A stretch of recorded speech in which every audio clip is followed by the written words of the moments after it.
Non, alors, tu te demandes, mais je vais te dire, mais qu'est-ce qu'il est con ce mec? Pourquoi il fait ça? En fait, ça a un sens. C'est un genre de test, tu vois. Si jamais t'as eu peur là, faut pas aller voir le film, ça sert à rien. C'est que tu vois, t'es pas fiable. C'est pour toi que j'ai fait ça, tu comprends? Wow! Ok, bonjour à tous et bienvenue sur ma chaîne. Aujourd'hui, on va parler du film The Nun, aussi appelé La Nonne en français. Eh bien oui, parce que je me suis rendu hier à l'avant-première du Gaumont Aqua Boulevard, qui pour l'occasion avait créé une sorte de petit événement. Je vous laisse regarder les images.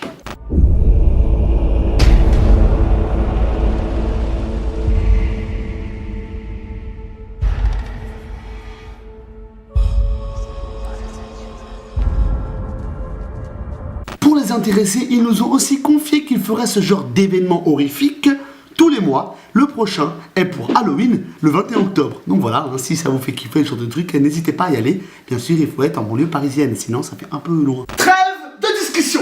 Nous sommes ici pour parler cinéma et c'est ce qu'on va faire tout de suite. Faut-il aller voir The Nun au cinéma?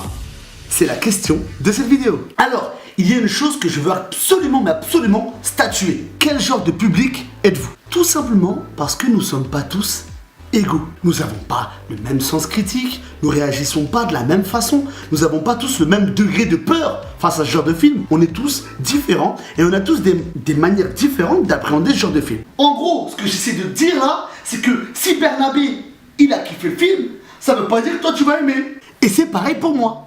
Donc avant de te dire si tu dois aller voir le film ou pas, nous allons définir ensemble ta catégorie. Catégorie A, la catégorie des gens. La catégorie A, bref. Vous êtes les gentils. Vous êtes les cools, vous n'allez pas au cinéma pour flipper. Pas du tout. Nous allons donc mettre dans cette catégorie toutes les personnes qui ne vont très rarement au cinéma voir des films d'horreur. C'est pas leur cam, c'est pas forcément le truc qu'ils préfèrent. Et ils n'ont pas spécialement de connaissances dans le milieu. La catégorie B, donc soit vous êtes sadomaso, c'est-à-dire que vous kiffez avoir peur, c'est votre passion un peu dans la vie. Soit vous êtes carrément courageux, c'est genre en mode moi les films d'horreur je n'ai rien à faire, la vérité, bim, direct, tu vois. Enfin bref. Tout ça pour dire que vous n'êtes pas forcément fan du genre, voilà, vous connaissez pas spécialement, vous n'avez pas de référence, vous n'avez pas ce genre de choses, mais vous adorez ça et vous allez régulièrement voir des films d'horreur au cinéma. Et pour terminer, vous êtes des passionnés d'horreur.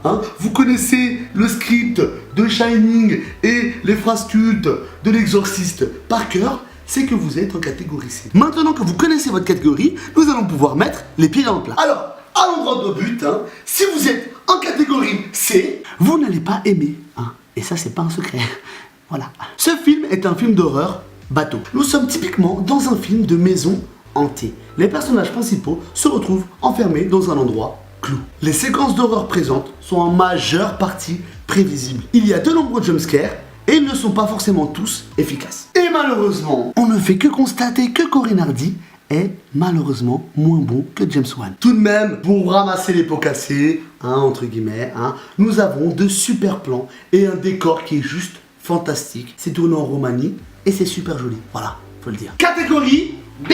Je pense réellement que ça sera qui tout double. Je tiens à préciser aussi que je me sens totalement concerné dans la catégorie B, car j'en fais partie en fait, tout simplement.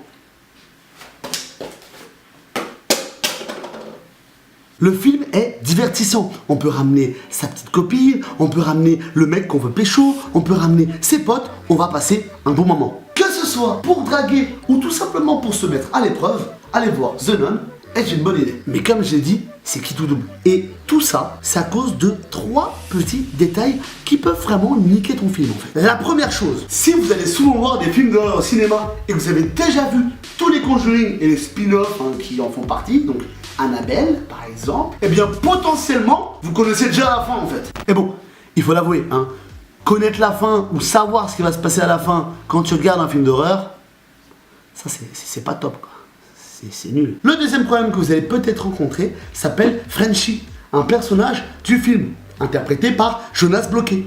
Eh bien, sans spoiler, Frenchy, c'est un petit comique. Il fait des petites blagues tout le temps. Eh bien oui, parce qu'il y a pas mal de personnes qui vont trouver que des blagues ou de la comédie dans ce genre de film, ça casse le délire en fait, et ça devrait pas en faire partie. Donc voilà, ça va vraiment être on aime ou on déteste. Et pour terminer, je pense que la troisième raison va être la fin.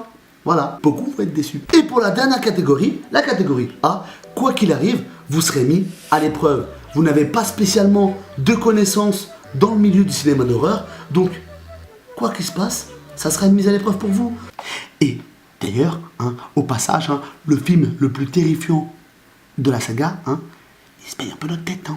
Pour conclure, The Nun est un film sympathique, mais sans plus. Malgré de super décors en Roumanie, il n'apporte rien d'innovant. Le film manquera cruellement de développement de son personnage principal, la nonne, car au final, elle est très peu développée et on aborde à peine son histoire. Malgré tout, quelle que soit votre catégorie, je vous conseille d'aller voir The Nun.